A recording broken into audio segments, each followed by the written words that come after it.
Pernah nggak sih kamu panik cuma gara-gara belum ikut tren?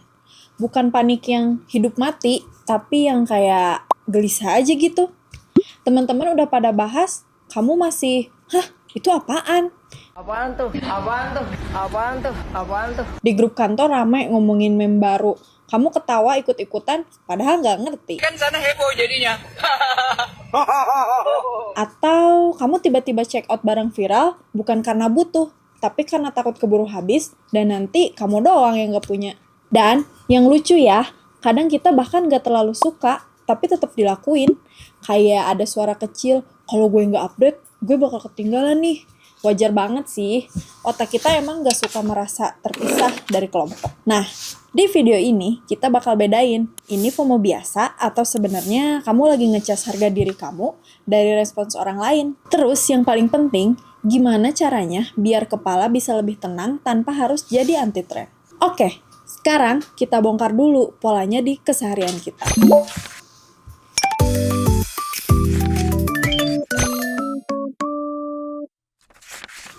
Kadang tanpa sadar, FOMO tuh nyamar jadi kalimat yang kelihatan santai, biar relevan aja.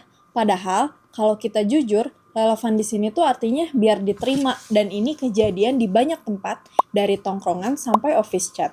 Pola pertama, ikut tren itu bukan karena suka, tapi karena takut dicap cupu, ketinggalan zaman, atau gak nyambung lo.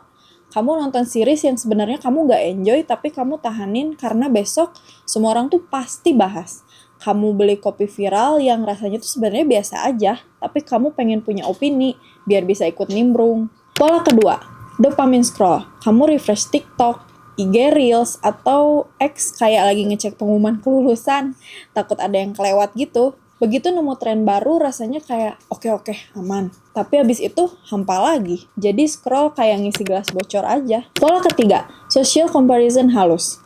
Bukan yang dramatis, tapi yang nyelip. Kok mereka udah cobain, gue belum. Kok dia udah update, gue kok enggak.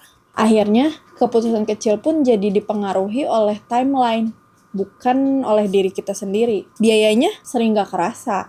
Dompet menipis, fokus buyar, tidur mundur, terus energi jadi kebagi ke hal yang sebenarnya nggak penting. Dan yang paling pelan-pelan tapi serius tuh identitas kamu jadi kabur. Kamu jadi lebih hafal tren orang lain dibanding preferensi diri kamu sendiri. Nah, kalau kita lihat lebih dalam, ini bukan sekedar FOMO. Ada kebutuhan lain yang lagi minta dipenuhi. Oke, sekarang bagian menariknya.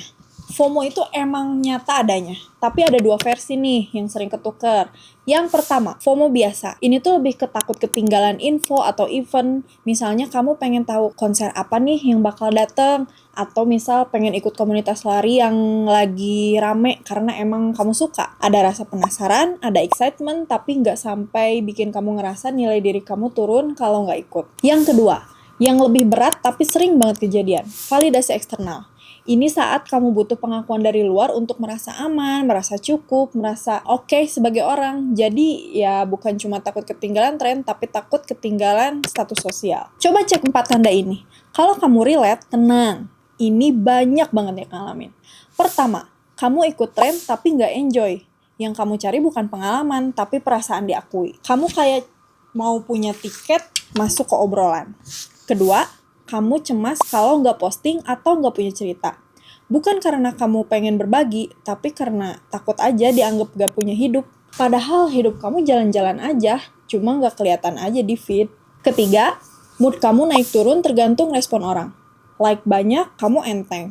Tapi pas sepi, kamu jadi mikir, apa gue boring ya? Reply cepat, kamu lega. Dianggurin, kamu jadi overthinking. Keempat, keputusan kamu banyak diambil dari nanti orang mikir apa ya, bukan gue butuh apa, tapi gue bakal kelihatan apa. Kenapa ini makin gampang kejadian sekarang? Karena tren bergerak cepet banget. Identitas kita itu jadi kayak paket update, kayak aplikasi. Kalau kamu telat update, kamu ngerasa bukan cuma ketinggalan info, tapi ketinggalan sebagai orang. Dan lingkungan sosial jadi cermin. Semakin sering kamu bercermin, semakin gampang kamu nemu kekurangan. Padahal, mungkin kamu cuma kelelahan ngelihat diri sendiri dari sudut pandang orang lain. Ini aku pakai satu analogi yang simpel tapi ngena. Charger validasi. Bayangin kamu itu HP. Baterai harga diri kamu cepet drop, terus tiap tren jadi colokan darurat. Kamu colok ke tren biar baterai naik, biar dianggap update, biar nyambung, biar masuk circle. Nah, masalahnya nih, kalau kamu kebiasaan ngecas dari luar, kamu makin lupa gimana cara hemat daya dari dalam. Kamu jadi nggak punya mode stabil, sedikit sepi langsung lowbat, sedikit ketinggalan langsung panik.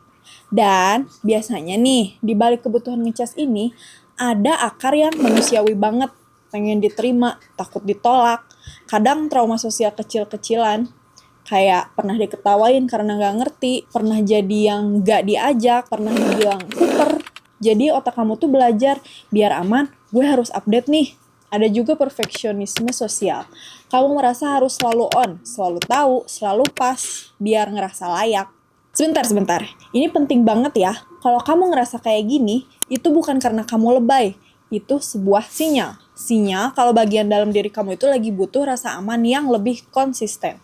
Bukan rasa aman yang tergantung sama tren. Oke, sekarang bagian pentingnya. Kalau ini relate, gimana cara beresinnya tanpa jadi anti tren? Solusi praktis, dari ikut tren buat diterima ke milih tren karena cocok. Oke, jadi targetnya bukan stop ikut tren ya. Kita nggak perlu jadi orang yang anti apapun. Targetnya lebih sederhana. Kamu pegang kendali, tren boleh lewat, tapi kamu nggak harus ke drag. Langkah pertama, cek niat dalam 5 detik. Sebelum klik beli, sebelum ikut challenge, sebelum nonton, cuma biar bisa nimbrung, tanya satu kalimat.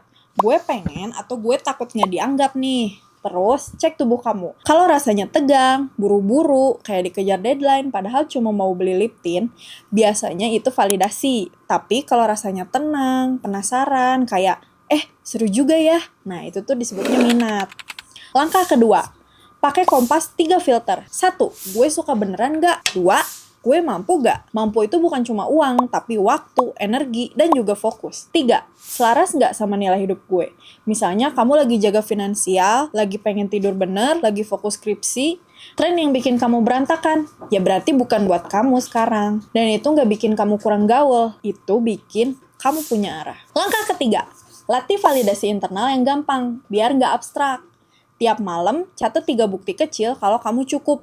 Bukan pencapaian yang gede, yang kecil aja. Kayak hari ini gue berani nolak, gue bisa nyelesain satu tugas, gue makan bener. Otak kita tuh butuh bukti, bukan ceramah. Langkah keempat, atur paparan tren. Bukan hilang total, tapi kamu yang jadwalin, bukan impuls yang nyetir. Misalnya, kamu punya jam khusus 15-20 menit buat cek update.